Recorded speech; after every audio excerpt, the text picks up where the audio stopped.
Hi everyone, I'm Eugene Gienger, holistic health practitioner in Wayne, Pennsylvania, introducing you to another Collision Cuisine recipe, this time called roasted roots.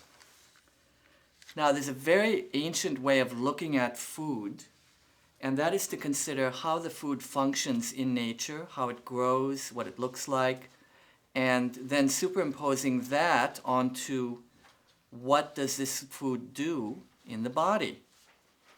And so, what does a root do to a plant?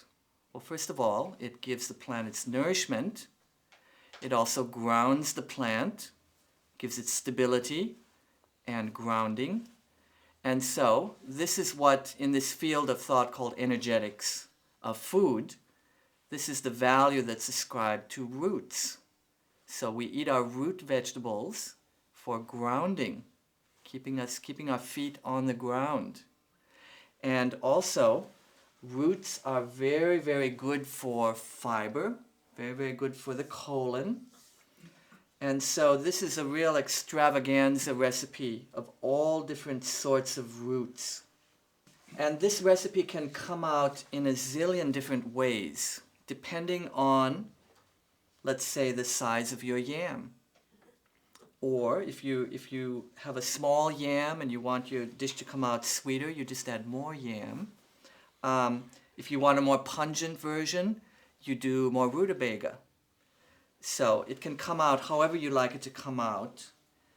And lots of yin foods here, which are expansive foods. But we bake them, which is a yang cooking method, and so that tends to moderate them a bit.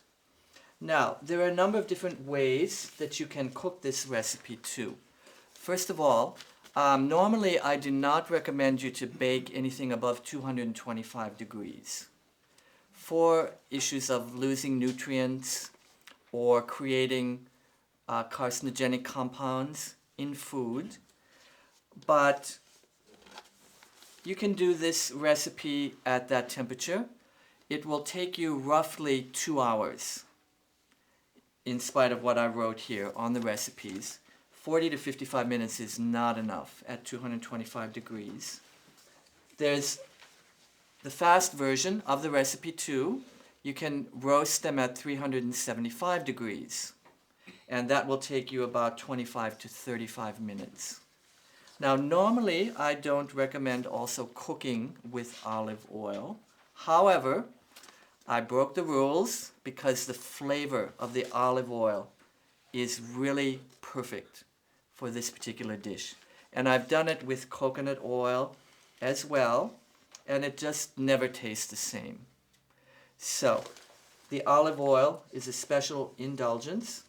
And so we've got a lot of different flavors going on in this medley of roots. We've got the very sweet things, the yam or the sweet potato, and the parsnip is also quite sweet, and the carrot.